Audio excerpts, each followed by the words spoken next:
Hermanos, amigos, ¿cómo están? Bienvenidos a la Escuela Dominical. Queremos hoy compartir un tema, un atributo de Dios, que es el celo de Dios. También vamos a hablar de la ira de Dios.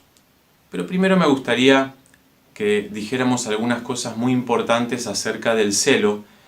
Y el celo es una palabra que evoca en nuestra mente, en primer lugar, lo humano. ¿Qué es el celo humano? Básicamente tomé nota de algunas cosas. El celo humano es una emoción que puede ser correcta o incorrecta, pero es correcta si está bien calibrada por un anhelo de cuidar amorosamente y tiernamente a la persona amada. Pero también, si se sale de su cauce, del cauce correcto, puede convertirse en una emoción que despierta violencia, una emoción agresiva, una emoción egocéntrica, en donde lamentablemente el impulso interno nos mueve a actuar de una manera donde lastimamos a la otra persona. A tal punto, ¿hasta qué punto puede llegar el celo humano errado como una emoción desbordada? Lamentablemente puede llegar hasta la muerte, hasta el asesinato. Ha habido situaciones donde se han encontrado personas asesinadas, en donde por el estado del cuerpo se dice rápidamente que fue un crimen pasional, porque la persona que fue encontrada fallecida estaba tremendamente lastimada su cuerpo. Recuerdo un caso que fue muy famoso en Argentina, un jovencito que asesinó a su novia de 113 puñaladas. Salió en todas las noticias y automáticamente lo primero que se dijo, los médicos forenses, fueron crimen pasional. Este jovencito, tristemente, asesinó por celos a su novia. Pero ¿cómo es entonces el celo de Dios? El celo de Dios es un celo perfecto, porque es un atributo. Y los atributos de Dios son excelencias de su carácter. Son acciones perfectas que Dios tiene como Dios. En Santiago capítulo 4, versículo 4, leemos, acompáñenme por favor. Cualquiera pues que quiera ser amigo del mundo se constituye enemigo de Dios. ¿Qué es esto? ¿Qué quiere decir este texto? La Biblia dice en Juan 3:16 que Dios amó al mundo y lo amó tanto que se dio a sí mismo por este mundo para salvarlo y rescatarlo. Entonces, ¿por qué aquí dice la Biblia que el amor al mundo es enemistad con Dios? Nadie puede ser amigo del mundo y ser amigo de Dios. Si la Biblia también me dice que Dios amó tanto al mundo que dio a su Hijo. Sencillamente porque la palabra mundo aquí tiene dos interpretaciones. Mundo significa, en este texto de Santiago, un sistema de valores en donde Dios no está presente, en donde el hombre quita a Dios del centro y se pone a sí mismo, y su propio egoísmo, y sus propios valores, y su propio engrandecimiento. Entonces nadie puede amar ese sistema de valores, sistema de creencias mundano, y a la vez intentar ser amigo de Dios. No es esto posible. Y sigue diciendo, ¿O pensáis que la Escritura dice en vano? El Espíritu que Él ha hecho morar en nosotros nos anhela celosamente. Nuestro Dios nos anhela celosamente. El apóstol Pablo, Santiago, nos está diciendo que Dios tiene un anhelo celoso. Anhelo de exclusividad, intenciones de exclusividad. Nuestro Dios nos creó, somos suyos, y Él no quiere compartirnos con nada, no quiere compartirnos con nadie, y mucho menos con ídolos creados por manos o mentes humanas. Él quiere exclusividad en nuestras vidas espirituales. Dios siente que los falsos dioses y que aún Satanás mismo perturban al hombre, y es entonces cuando manifiesta su celo. No es un celo caprichoso, ni es un celo imaginario. Nuestro Dios dice en Éxodo 34:14, porque no te has de inclinar a ningún otro Dios, pues Jehová, cuyo nombre es celoso, Dios celoso es. Compartíamos con mi esposa Natalia en estos días este tema, y ella me decía que tiene un recuerdo de cuando era muy chiquitita, en la escuela dominical, su maestra decirle: el celo de Dios es el cuidado de Dios por su pueblo. El celo de Dios es el cuidado que Dios tiene por su pueblo. Hoy, 35 años después, recuerda esta frase enseñada por su maestra de escuela dominical.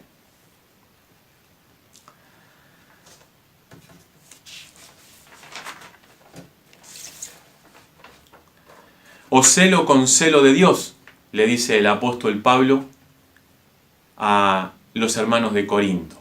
¿Por qué? Porque los hermanos de Corinto estaban siendo seducidos por personas que querían ser importantes entre ellos y que los desenfocaban de la voluntad de Dios para sus vidas. Los desenfocaban de la gracia, los desenfocaban de una actitud de nunca idolatrar a los seres humanos. Estas personas que habían venido a la iglesia de Corinto estaban haciendo que los hermanos de Corinto los admiraran. Y qué importante es para un siervo de Dios bajarse siempre de la actitud de admiración. Entonces el apóstol Pablo les dice en este texto, en 1 Corintios 11, versículo 2, os celo con celo de Dios. No los estoy celando con mi propio celo humano, egoísta, egocéntrico. No quiero ser yo un grande entre ustedes. Yo quiero que ustedes estén atentos a lo que Dios tiene para ustedes. Porque Dios está deseoso de hacer algo en ustedes. Y si ustedes se distraen idolatrando a seres humanos, su corazón se va a corromper. Gran celo de Dios, gran sacrificio por nuestro rescate. Dios hizo el sacrificio más grande entregando a su Hijo en pago por nuestras deudas. ¿Qué creemos que siente cuando le damos la espalda? Cuando no valoramos todo su cuidado y su provisión. Hermanos y amigos, nuestro Dios estuvo dispuesto a morir antes de vivir sin nosotros. Es extraordinario pensarlo así. Nuestro Dios estuvo dispuesto a morir pagando Él en la cruz del Calvario con tal de no vivir sin nosotros. Qué tremendo es el amor de Dios. De tal manera amó que de tal manera dio, dice Juan 3:16. Dios nos creó, nos amó, pero le dimos la espalda y nos extraviamos. Pero nos fue a buscar, nos encontró y nos redimió para Él y nos trajo de la mano, ¿cómo no nos va a celar? Si le importamos tremendamente, si somos un tesoro para Él. Somos lo más valioso que Dios tiene. Somos su creación más extraordinaria. Nada se compara en el mundo entero con el valor que nuestro Dios nos da a nosotros. ¿Cuánto vale tu vida, la sangre del Hijo de Dios derramada? Cuando la Biblia dice somos hechura suya, creados en Cristo Jesús para buenas obras, hechura suya, esa palabra es poinema. Somos la obra maestra de Dios, lo más valioso para Él. De ahí viene la palabra poema, algo irrepetible, algo que no tiene comparación. Es único e importantísimo.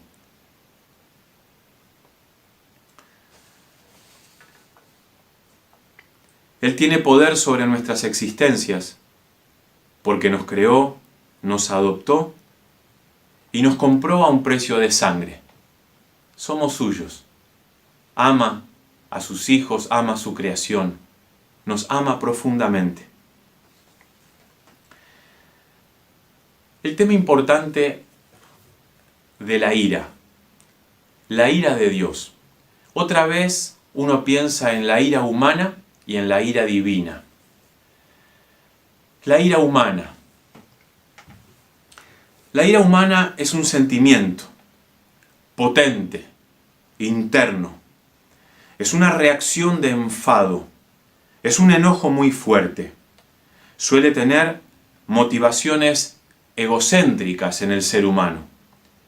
Comúnmente apasionado por nuestra naturaleza pecaminosa y por nuestras propias mezquindades. O sea, es una vivencia interna totalmente egocéntrica. Dice la Biblia en Santiago 1:20, la ira del hombre no obra la justicia de Dios. Entonces, si la ira del hombre no obra la justicia de Dios, significa que la ira del hombre está muy lejos de ser algo espiritual. Sobre todo cuando es una experiencia de desborde, una experiencia donde de repente el ser humano es gobernado por su propia emoción de ira. Entonces, atentos a esto. Si yo sé que la Biblia dice que la ira del hombre no obra la justicia de Dios, si estoy bajo el poder de la ira por alguna situación puntual, cuidado, no es un momento de tomar decisiones, no es un momento de hablar, no es momento de dar tu opinión porque estás bajo la ira. Y dice Santiago, la ira del hombre no obra la justicia de Dios. Atento, cuidado, maduremos en esto. Aprendamos a tratar con madurez nuestras debilidades humanas. Hay cosas que siempre estarán. La ira del hombre siempre estará. Lo importante es que vos y yo aprendamos a lidiar. Aprendamos a someter la ira al Espíritu de Dios. La ira humana esconde desilusión, esconde temor, esconde frustración. La ira de Dios no esconde ni temor, ni desilusión, ni frustración. La ira de Dios es una cosa completamente diferente. Es una acción perfecta que marca un límite de lo anterior y un comienzo de algo nuevo. Eso es la ira de Dios. La ira de Dios es algo que marca un tiempo que termina para que comience una nueva etapa. La ira de Dios es cuando Dios dice, basta, hasta aquí. No es una emoción violenta. Dios no queda a merced de su propio sentimiento de ira, como vos y yo podemos llegar a quedar en algún momento de enojo o de tormento. Dios es totalmente distinto. Dios, cuando tiene ira, simplemente dice, hasta aquí. Comienza algo nuevo a partir de este momento. Para Dios, la ira no es una emoción violenta y descontrolada, sino la decisión de un punto final para un asunto. Punto final para un asunto y comienzo de un tema nuevo. Es el inicio de una nueva etapa. La ira de Dios es una acción perfecta y santa. La ira de Dios es una acción perfecta, santa, oportuna, completamente calibrada con la santidad más perfecta. La ira de Dios no es una emoción fuera de lugar. Nuestro enojo suele tener motivaciones muy bajas y en general está vinculado a esto que decimos, nuestra actitud, nuestra naturaleza pecaminosa, nuestras mezquindades, diferencias de opiniones humanas. En cambio, el enojo y la ira divinos surgen como respuesta a la desobediencia humana. Pero recordá esto, por favor, no es una emoción violenta, de la cual a veces Dios tiene que pedir disculpas, porque se pasó de la raya. No es así. La ira de Dios es un acto calibrado con la más perfecta santidad. Nuestra reflexión final. Muchas veces creemos que estas expresiones no condicen con nuestro Dios perfecto, pero justamente su perfección es la que hace que Dios cele a su creación. Dios tiene un inmenso amor, una gran misericordia y perdón, pero en su plan perfecto todo tiene un límite. Nos da oportunidades, pero esas oportunidades no son ilimitadas. Las oportunidades que Dios da en algún momento tendrán un punto final. Es por eso que tenemos que agradar a Dios, predicar su palabra y compartir nuestras experiencias espirituales con los que nos rodean. Porque en algún momento el tiempo de la espera se transformará en celo y se transformará en ira.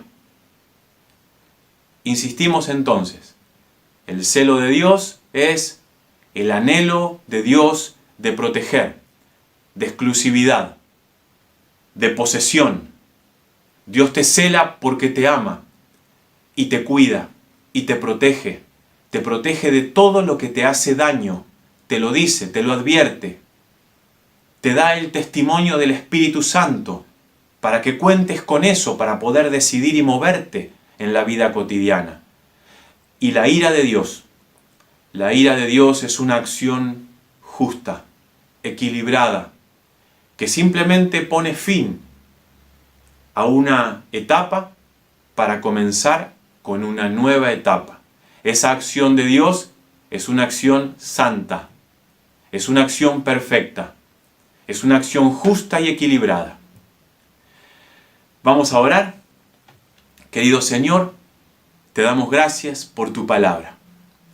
Queremos, Padre amado, agradecerte por tu inmensa paciencia.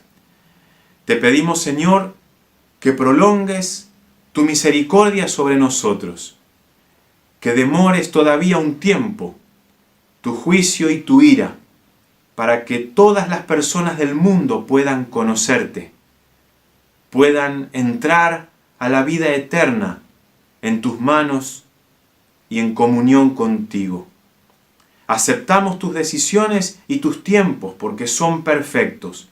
Somos incapaces de oponernos a tus planes y te pedimos que tu Espíritu se manifieste fuertemente en nuestras vidas para dar testimonio de tu amor. Señor, gracias.